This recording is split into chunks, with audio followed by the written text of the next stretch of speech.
Hi, and welcome to another show of Florida's Great Northwest. I'm your host, Larry Sassano, and my special guest today is Wayne Stubbs, Executive Director of the Port of Panama City. Wayne, welcome, and thank you for being our host, basically. Well, thank you for coming here to the port. Looking forward to this conversation. Well, me too. You know, I've been wanting to do this for a long time. I haven't been at the port for a number of years, and you've done some marvelous things, great additions, good growth. We're going to talk about that today, but maybe start off by giving the audience an overview of what's going on with the Port of Panama City now. All right, sure. Well, you know, we have been operating this port here since the 60s. It was originally a shipyard, and it was converted to a port following that. And the Port Authority, I think, developed like most Gulf ports based on exporting paper and wood pulp and lumber.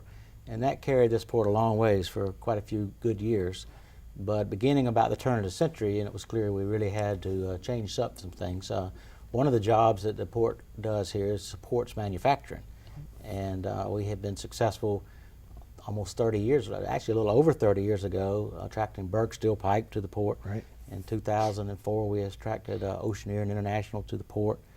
We've been serving other local industries, but we needed to do more than serve other local industries in order to be a healthy, sustainable port. So really for the last 10 years, we've been focused also on increasing our cargo base and specifically diversifying our cargo base so that we can get to a point that the port's sustainable, that we are producing enough income for the tug operators, for the pilots, for the stevedores, enough that the Port Authority can reinvest in its facilities. And so that's been kind of the big story here, I guess, for the past years, is our our effort and our success to date in attracting more diversified cargo to the port. Yeah, and you've done a great job with doing that. So in terms of markets, who do you really support in terms of international markets to this port? Well, as I mentioned, we're pretty diversified, and really the markets, are different for each commodity that we handle. So we handle a number of key commodities. First of all, we bring in a lot of steel, supporting both Berg steel pipe with imported plate and Cargill steel here in Panama City with imported coal, and some steel for third parties in the region. And that comes mostly from Europe. We bring in a lot of copper. We're the busiest port in the country for importing copper. And that comes from Chile, Peru, so the market there is West Coast South America. We still export a lot of paper from our port, kraft linerboard, medium paper, and that's going to Central America. The container trade that we have is with Mexico. The wood pellets that we export here is to the UK. So there's no one market. Basically, a lot of different markets based on the commodities we're handling. So in terms of manufacturing, that's really something that Florida's Great Northwest, Bay County Economic Development Alliance, we all are marketing more manufacturing to the area. What makes that so important to the port in terms of diversifying and creating more of that?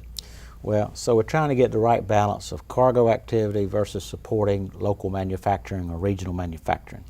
And you have to have the cargo in order to have the economic viability, right, to be sustainable. So you need a certain amount of cargo. But the real bang for the buck, the real economic benefit for the region is related more to the manufacturing that you can attract to the area and you can support with your facilities.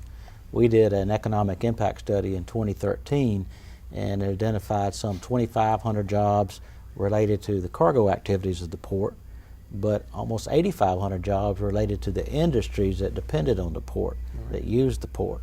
So you get a lot more benefit economically for the region by supporting manufacturing. Yeah. Well, we believe that in our world too. In fact, we target advanced manufacturing beside the aviation, aerospace, but it all kind of blends together in terms of targeting a particular industry sector and then the manufacturing component of it. Mm-hmm. But in terms of the port here, I mean, this port is just, it looks like it's busting at the seams. I mean, you've got a lot of activity going on here. I mean, I know you have a great board and you yourself have done a great job, but what do you attribute to being recognized for the additional growth that you're seeing today? Well, I think the focus that we've had for the last 10 years is to create more cargo activity based on our location as the most eastern port in the Gulf. So if you think about Panama City, you know, you can't get further to the east in the Gulf without dropping all the way down to Tampa Right, or right. Port Manatee, which is another market entirely. So we're really in a good location to give shipping companies that want to operate in the Gulf, to give them a port that can compete with Savannah or Charleston or Jacksonville in terms of serving Georgia, Alabama, Tennessee. So we've had a lot of success in, you know, making people understand that our location is an alternative to an East Coast port in the Gulf in terms of the market we serve. And that's worked for the copper, you know, and it's worked for the paper exports. It's working for the containers for sure to Mexico. Well, in terms of the talk about the expanded Panama Canal, is that supposed to take place this year in terms of the expansion itself? How will that impact the Port of Panama City? Well, indirectly, you know, the Panama Canal expansion has gotten a lot of attention. You know, Yeah, there's it been a has. lot of publicity around it, and basically that's really the kind of part of a historic trend of ships just getting bigger and bigger and bigger. Yeah. And probably what that means is with the Panama Canal allowing such large ships through, you're not going to have this big tidal wave of more business so much as you're going to have, and you have to kind of follow this. You're going to have fewer, bigger ships calling fewer ports. You'll see some increase in trade. They're predicting maybe 3%, 5%, not really much different than historical trends. But you're going to see these big ships, because of the economy of scale, sucking up a lot of that business, and they're going to select fewer ports because they're so large and so expensive, and very few ports can actually take them in. They have to have such deep channels and big cranes and that kind of thing. So what we think it means for the Gulf in terms of container trade is you're going to see a proliferation of what's called feeder services, where these big ships are going to stop in Manzanilla, Panama, or Kingston, Jamaica, and they're going to drop off all the containers that are destined for Gulf ports. I see. And then you'll have smaller ships running through the Gulf. So that's what we expect, and I think that's going to really play into our capabilities. So is the size of the ship that important to the Port of Panama City in terms of your diversification and your growth? Well, you know, in 2003, we dredged the channel here from 32 feet to 36 feet, and that made all the difference in the world. That, you know, more than doubled the size of the ships that could come in here efficiently. It doesn't sound like much, you know, just going 4 feet deeper. But so today we can handle good-sized ships. We see regularly 40,000 ton, even 50,000 ton deadweight ships calling Panama City. We have pretty good capacity for the size port that we are. Where are you in terms of your capacity? I mean, you've got, we're going to talk about some, your 231 site there, but in terms of the port itself, are you 80% there? Do you have 20% growth or 30% potential? You know, it's kind of hard to put a hard number on it, Yeah. because it has to do with the nature of the new business that you attract. So we are fairly congested. You know, if you look at the aerial behind us of the port, it's totally built out. In fact, that one's a few years old, and so now it's even more crowded than that picture indicates. But we think that we can do a good bit more business if we focus on the container trade in regional markets like Mexico, Central America, Cuba when it's open, in these shorter sea operations. Because container ships can come 2 and even 3 times a week, and containers are stackable. And so you can get, it's a pipeline effect. You just get more flowing through the pipeline. So to try to answer your question, we handled last year 1,700,000 tons of cargo, all kinds of cargo. If we use the rest of our capacity on something that takes a lot of space, like lumber or steel, we could probably only add maybe 150,000 more tons. But we think if we focus on containers, we could probably add another 400,000 or 500,000 tons of cargo. So we think that the capacity in tons for the port may be something around 2.3, 2.4 million tons of cargo. Okay, so that brings it up quite a bit. Is there any specialized type of cargo that you're going after? Well, the containers, you know, and But I mean, cargo itself, I mean, well, certain markets. Sure. The Mexican trade that we have, you know, people don't know this about our port, but we have the most active shipping connection with Mexico of any U.S. port. Really? It's because we have 2 ships every week going back and forth to the Yucatan 40,000 containers a year back and forth. Wow. A lot of that is apparels, and more we're seeing in winter vegetables, cucumbers, melons, jalapenos. And so those two things are expected to continue to increase. Also, in that same region, they're diversifying manufacturing. They're going to be adding furniture production. So we're going to see a lot of furniture production, more apparels, more fruits and vegetables coming from Mexico. And if we can expand on a similar kind of services in the Central Mexico or Central America, you'll see some of the same commodities. Going south, you see a lot of consumer goods, you see textiles, you see paper products, you see all kinds of food products, frozen poultry. So it's a mix of cargo when you get into containers. What about, we talked about offline the auto industry and the auto parts, aftermarket. Mexico is becoming a very prevalent market for that. Do you see some growth in that area? Yeah, I think Central Mexico, there's a lot of auto industry development over there. I think Kia has just announced a new plant. You have several big plants there already. You know, it seems to me that there's got to be a lot of movement of auto parts between the plants in Mexico and the plants in the United States with these third-party auto parts suppliers, second-tier, third-tier suppliers. So we think if we can attract a regular shipping connection with Central Mexico, the auto parts will be a big part of that. You know, behind you, Wayne, is a blow-up of the port and a dark area there that I hope our folks can see. But part of that site there is looking to become certified. Yeah. And now, can you explain about that 50-acre site there? Well, sure. That comes back to, you know, we see our role as increasing cargo activity and making, you know, more modern seaport capacity available here, balanced with supporting industrial development. And so the site that you're referring to, you know, is part of the second job to try to attract more industrial development to the area. Right. So we're working with Gulf Power to have a slab ready or a shovel ready yeah. Site at our intermodal park. We initially have made a 50-acre site available. We've done that in partnership with the city. They financed it with us. We've spent about $2 million on the site so far. We've got, of course, it's an industrial zone. It's got rail service. It's got all the utilities in there. And now the whole 50 acres is going to be shovel ready. It's got stormwater drainage. It's all the permitting's in place. There are no environmental permits required for someone to come in there and build a plant. So they could buy that site, you know, this week and start construction on a plant next week. So that's the concept.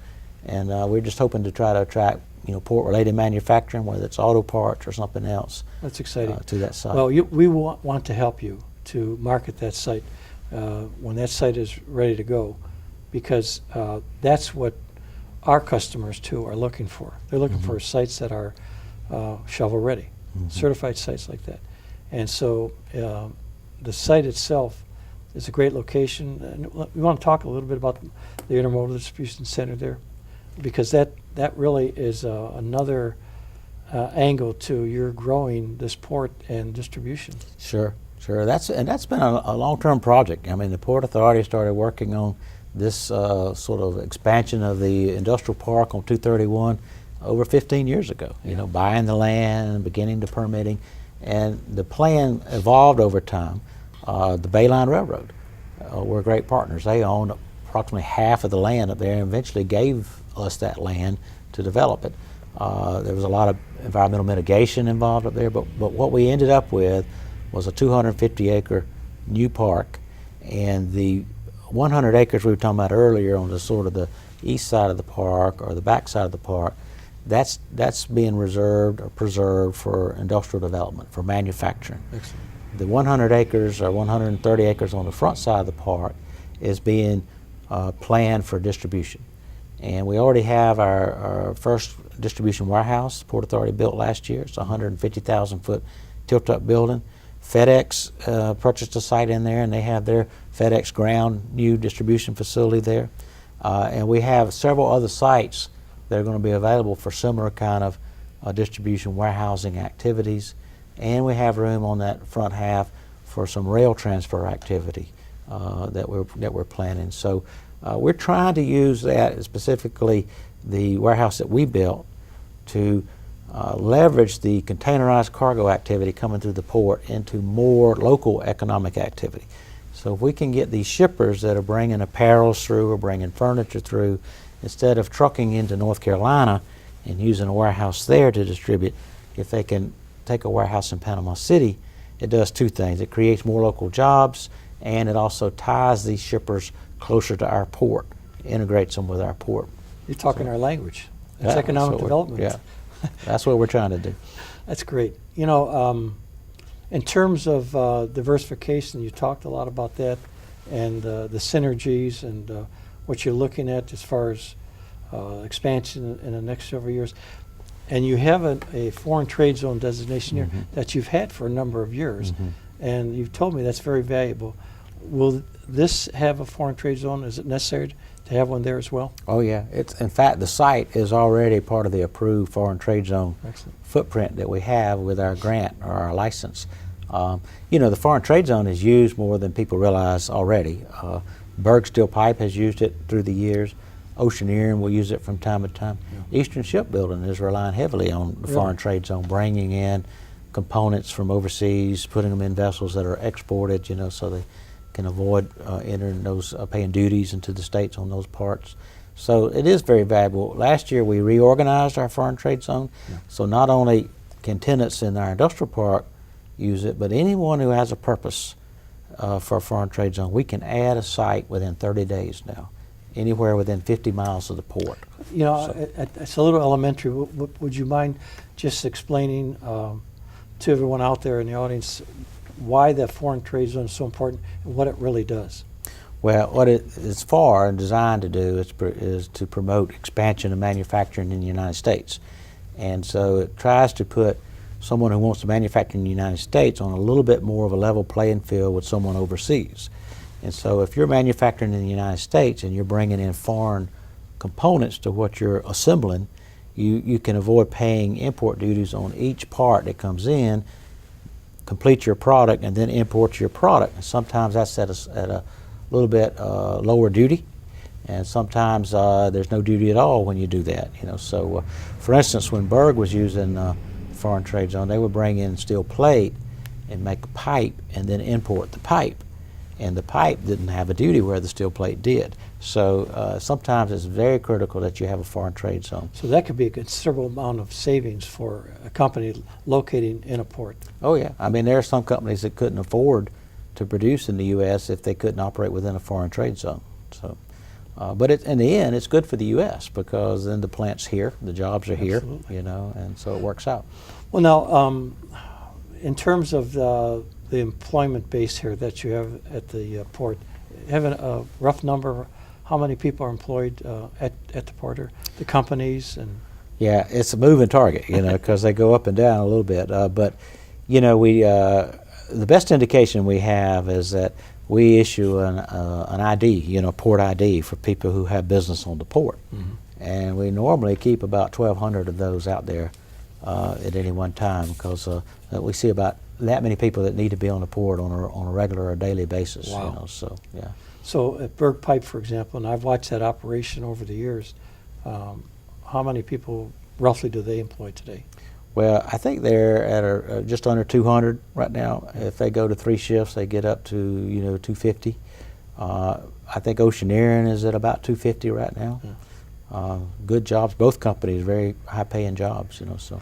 Yeah. How do you market the port in terms of growing your customer base and your cargo base? I mean, you're pretty busy here. I mean. Yeah. Well, we try to approach directly people that we believe could use our port. So there's not a lot of sort of mass marketing or media marketing, and there's not a sales staff that's on the road every day. Yeah. Because we couldn't keep that person busy, with appointments basically. Because you can pretty much identify if we're trying to grow container trade to Veracruz. There's 3 or 4 companies that can seriously consider that. Well, let's talk a little bit about what's happening in terms of another growing market in this area, and that's the aviation, commercial aviation. And of course, ports are a factor for a company like Airbus. Mm-hmm. And you're not too far away from Mobile, Alabama, to be considered for some of these suppliers. And you know, Neil and myself and others, we've been calling on a lot of these suppliers all over the world, domestically and internationally. And port, rail, certified sites, those are all major factors for them. And of course, the labor market. What do you see in the future in terms of potential growth in that particular industry sector? With the aerospace? Yes, sir. Well, you know, I guess it would depend on what component someone may decide to build here, you know, what scale. I know when Airbus was first shopping around before they chose Mobile, you know, we worked with our EDA at the time, and I think Florida's Great Northwest at the time, to try to attract the mothership here, right, the Airbus plant. Yeah. And they needed the port to bring in, you know, fuselages and wings and so forth, these very large pieces. Since that's in Mobile, I don't think that would happen for Airbus here now, but someone may need to bring in engines. I mean, I'm not sure. Right. But I think coming back to the idea that we're going to see more feeder services in the Gulf, we've not really been able to offer regional shippers containerized service to Europe or to Asia. We've been able to offer them containerized service to Mexico and to Chile, but you know, that's about as far as we've been able to expand our container service. But if we can connect with one of these regional, with a feeder service that's calling Manzanilla or calling Kingston, you know, then it's kind of like getting air service to the Atlanta airport.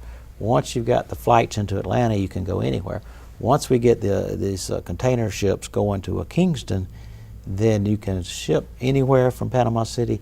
You can receive containers from anywhere from Panama City. So I think that's a component. If you want industry in Panama City that needs parts from Asia and needs parts from Europe, we need these feeder ships coming into Panama City. I love that because that's kind of an extra tool for us as we're going outside and marketing the value of our ports, value of our rail service, and of course the value of all their other incentives with our strong labor markets.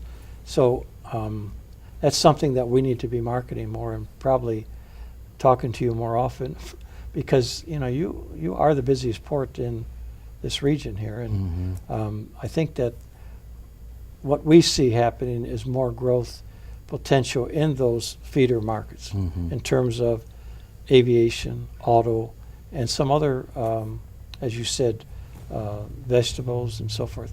We see that potential, but we're not as aware of it or as educated as how it works.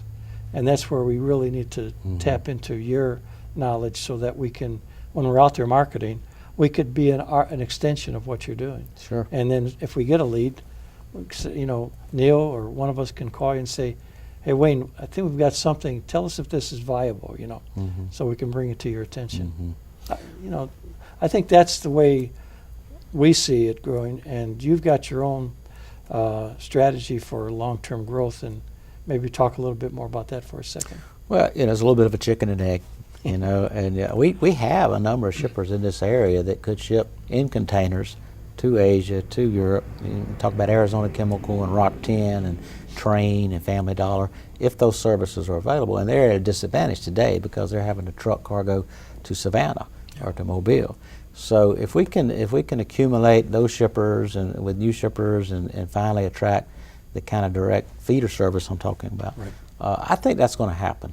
I think that's going to evolve. But I wouldn't want to understate the value of trade with Mexico. Mexico is the second largest trading partner with our country. The trade with Mexico is over $1 billion a day. Most of it's going over the Texas border.